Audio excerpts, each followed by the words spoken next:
ನಮಸ್ಕಾರ ವೀಕ್ಷಕರೇ, ಹೇಗಿದ್ದೀರಾ ಎಲ್ಲರೂ? ಸ್ವಾಗತ ನನ್ನ ಯೂಟ್ಯೂಬ್ ಚಾನಲ್ಗೆ. ಸಾಮಾನ್ಯವಾಗಿ ಬೆಂಡೆಕಾಯಿ ಮಸಾಲ ಅಂತ ಅಂದರೆ ಹೆಚ್ಚಿನ ಜನ ಇಷ್ಟಪಡೋದಿಲ್ಲ. ಯಾಕಂತ ಅಂದರೆ ಅದು ಒಂದು ಸ್ವಲ್ಪ ಲೋಳೆ ಆಗಿರುತ್ತೆ ಅಂತ. ಬಟ್ ಇವತ್ತಿನ ಒಂದು ವಿಡಿಯೋದಲ್ಲಿ ಲೋಳೆಯಾಗಿ ಬರದೆ ರುಚಿಯಾಗಿ ಬೆಂಡೆಕಾಯಿ ಮಸಾಲನ ಹೇಗೆ ಮಾಡೋದು ಅಂತ ನಾನು ನಿಮಗೆ ಹೇಳ್ಕೊಡ್ತೀನಿ. ಅದಕ್ಕೂ ಮುಂಚೆ ನನ್ನ ಚಾನಲ್ನ ಹೊಸದಾಗಿ ನೋಡ್ತಾ ಇದ್ದರೆ ನನ್ನ ಚಾನಲ್ನ ಸಬ್ಸ್ಕ್ರೈಬ್ ಮಾಡಿ, ಈ ವಿಡಿಯೋನ ಲೈಕ್ ಮಾಡಿ, ಹೆಚ್ಚಿನ ಜನರಿಗೆ ಶೇರ್ ಮಾಡಿ. ನಾನು ನಿಮ್ಮ ಗುರುಪ್ರಸಾದ್. ಇಲ್ಲಿ ನಾನು ಬೆಂಡೆಕಾಯಿ ಮಸಾಲ ಮಾಡೋದಕ್ಕೆ ಒಂದು ಟೊಮಾಟೋನ ಹಚ್ಕೊಂಡು ಇಟ್ಕೊಟ್ಟಿದ್ದೀನಿ. ಸ್ವಲ್ಪ ಕೊತ್ತಂಬರಿ ಸೊಪ್ಪು, ಈರುಳ್ಳಿ, ಒಬ್ಬರಿಗಾಗುವಷ್ಟು ನಾನಿಲ್ಲಿ ಬೆಂಡೆಕಾಯಿ ಮಸಾಲೆನ ಮಾಡ್ತಾಯಿದ್ದೀನಿ. ಹಾಗಾಗಿ ಇಷ್ಟನ್ನು ತಗೊಂಡಿದ್ದೀನಿ.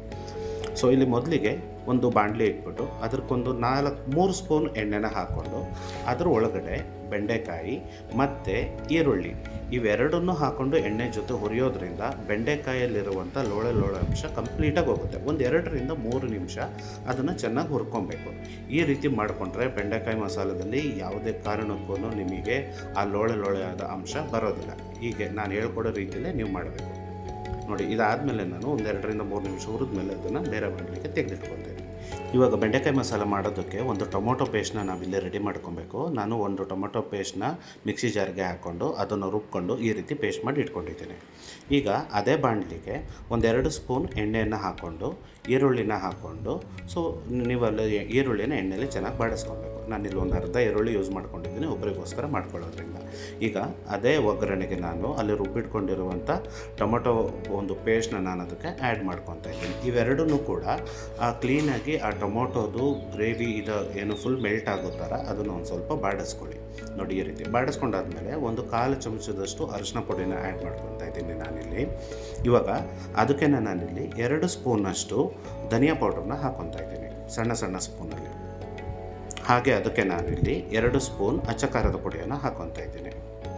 ಇವಾಗ ಈ 3 ಇಂಗ್ರೀಡಿಯೆಂಟ್ಸ್ನ ಆ ಮಸಾಲೆ ಜೊತೆಗೆ ಚೆನ್ನಾಗಿ ಬಾಡಿಸ್ಕೊಬೇಕು ನೀವು. ನೋಡಿ, ಇಲ್ಲಿ ನಾನು ತೋರಿಸ್ತಾ ಇದ್ದೀನಲ್ಲ, ಇದೇ ರೀತಿಯಾಗಿ ಒಂದು ಸ್ವಲ್ಪ ಚೆನ್ನಾಗಿ ಬಾಡಿಸ್ಕೊಳ್ಳಿ. ಬಾಡಿಸ್ಕೊಂಡಾದ್ಮೇಲೆ ಒಂದು ಸ್ವಲ್ಪ ನೀರನ್ನ ಮಿಕ್ಸ್ ಮಾಡ್ಕೊಳ್ಳಿ. ಜಾಸ್ತಿ ಹಾಕ್ಕೊಳ್ಳೋಕೆ ಹೋಗ್ಬೇಡಿ, ತುಂಬ ತೆಳ್ಳಗಿದ್ರೆ ಚೆನ್ನಾಗಿರೋದಿಲ್ಲ.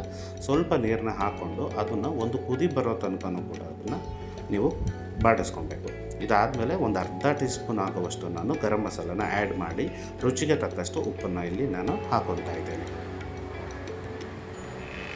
ಇದು ಒಂದು ಕುದಿ ಬಂದ ಮೇಲೆ ಇದಕ್ಕೆ ನಾವು ಹುರಿದಿಟ್ಕೊಂಡಿರುವಂತಹ ಬೆಂಡೆಕಾಯಿನ ಆ್ಯಡ್ ಮಾಡ್ಕೊಬೇಕಾಗುತ್ತೆ.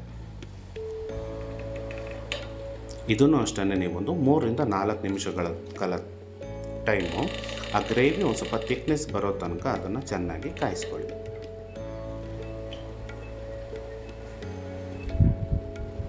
ಉರಿಯನ್ನು ಜಾಸ್ತಿ ಇಟ್ಬಿಟ್ಟು ಅದನ್ನು ಚೆನ್ನಾಗಿ ಬಾಡಿಸ್ಕೊಳ್ಳಿ. ಇಷ್ಟನೇ ವೀಕ್ಷಕರೇ. ಈ ರೀತಿ ಮಾಡಿ ನೀವು ಕೊನೆಯದಕ್ಕೆ ಇದಕ್ಕೆ ಕೊತ್ತಂಬರಿ ಸೊಪ್ಪನ್ನ ಆ್ಯಡ್ ಮಾಡಿಕೊಂಡು 1-2 ನಿಮಿಷಗಳ ಬೇಯಿಸ್ಕೊಂಡ್ರೆ ನಿಮಗೆ ಬೆಂಡೆಕಾಯಿ ಮಸಾಲ ರುಚಿಯಾಗಿರೋಂಥದ್ದು ರೆಡಿ ಆಗುತ್ತೆ.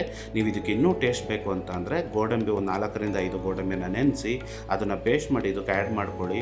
ತುಂಬಾ ಅದ್ಭುತವಾಗಿ ರುಚಿ ಇರುತ್ತೆ. ಯಾವುದೇ ರೀತಿ ಅದಕ್ಕೆ ನೀವು ಇದು ಕ್ರೀಮ್ ಆಗಲಿ ಅಥವಾ ಇನ್ನೊಂದಾಗಲಿ ಏನನ್ನೂ ಕೂಡ ಯೂಸ್ ಮಾಡೋದಕ್ಕೆ ಹೋಗಬೇಡಿ.